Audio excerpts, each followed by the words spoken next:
Hello viewers, कैसे आप? उम्मीद करता हूं बेहतर होंगे। तो लगातार मैं आपको दिखाते आया हूं किस तरह से ज्योमेट्री डिफेंस एकेडमी में कमजोर बच्चे आते हैं और सिलेक्शन लेके आते हैं। लेकिन आज मैं आपका परिचय कमजोर बच्चे से नहीं कराऊंगा, उस बच्चे से कराऊंगा जो घर से पढ़ने में ठीक है बच्चा, ठीक है तैयारी की थी इसने लेकिन सिलेक्शन नहीं हो पाया था और इनके पेरेंट्स ने फिर एक एकेडमी का चुनाव किया यूट्यूब से और ये बच्चा यहाँ पर आ गया। कितने का आया था, कितने मार्क्स लेकर जा रहा है, वो सारी चीजें दिखाऊंगा। बेटा क्या नाम है आपका? आयुष्मान। कौन सा डिस्ट्रिक्ट है बेटे आपका?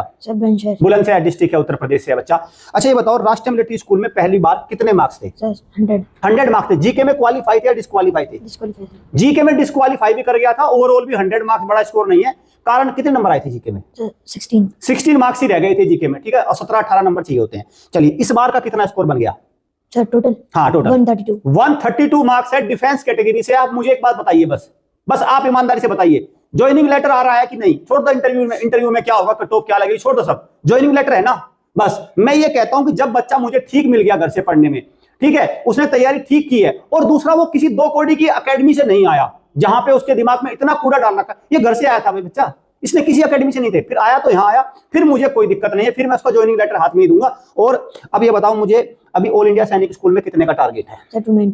290 का टारगेट है भाई। और आप देख भी रहे थे एग्जाम से पहले आरएमएस में नर्वस थे? Yes sir. लग रहा था नहीं निकलेगा? Yes sir. और देखो कितनी लीड लेकर चल रहे हो। जहां कट ऑफ से 10-12 नंबर जनरल कैटेगरी में तुम डिफेंस में आगे चल रहे हो, तो देखो बेटे ये तैयारी होती है। हमने तो पहले ही कह दिया था कि आप चाहे कितना भी गलती करिए ना एग्जाम में, लेकिन आपको सिलेक्शन लेने से कोई नहीं रोक पाएगा। अब ये बताओ जरा, मैथ्स अच्छा हो गया, अब कितने नंबर लाओगे मैथ में?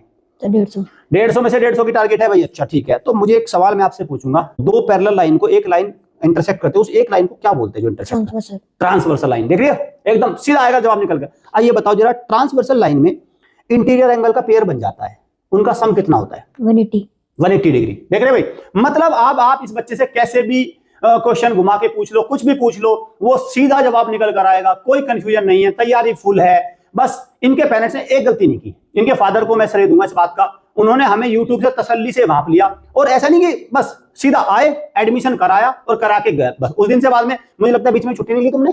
नहीं सर, एक बार भी छुट्टी नहीं ली, बस एक बार गया था एक पेपर देने के बाद, 10-15 दिन का वो था बस, उसके बाद नहीं। और लगातार अब तीनों जो स्कूल एंट्रेंस टेस्ट है, तीनों में ज्वाइनिंग लेटर है इसका, तीनों में मनचाहा स्कूल लेगा। बस ये हुआ इसलिए 2 बातें यहां पर हुई, एक बच्चा घर से तैयारी करके आया था, नॉर्मल स्कूलिंग थी, बढ़िया थी सब कुछ, और दूसरा इनके फादर ने कुल मिला के वो कच्चा लालच नहीं किया कि भाई हवाले कर दिया उनके कि लो और डुबा दो मेरे बच्चे को, उन लोगों के हवाले नहीं किया। बस यही ध्यान रखना है तमाम पेरेंट्स को, या तो अपने बच्चे को भाई अपने घर रखो, वहां सबसे अच्छी पढ़ाई कर लेगा, या किसी ढंग की अकेडमी में डालना जो इस मामले में एक्सपर्ट हो, जो देती हो डंके की चोट पर सिलेक्शन, जो दिखाती हो, जो लिस्ट जारी करती हो, जो बताती हो कि हाँ भाई इस तरह से तैयारी होती है, इस तरह से बच्चों की पढ़ाई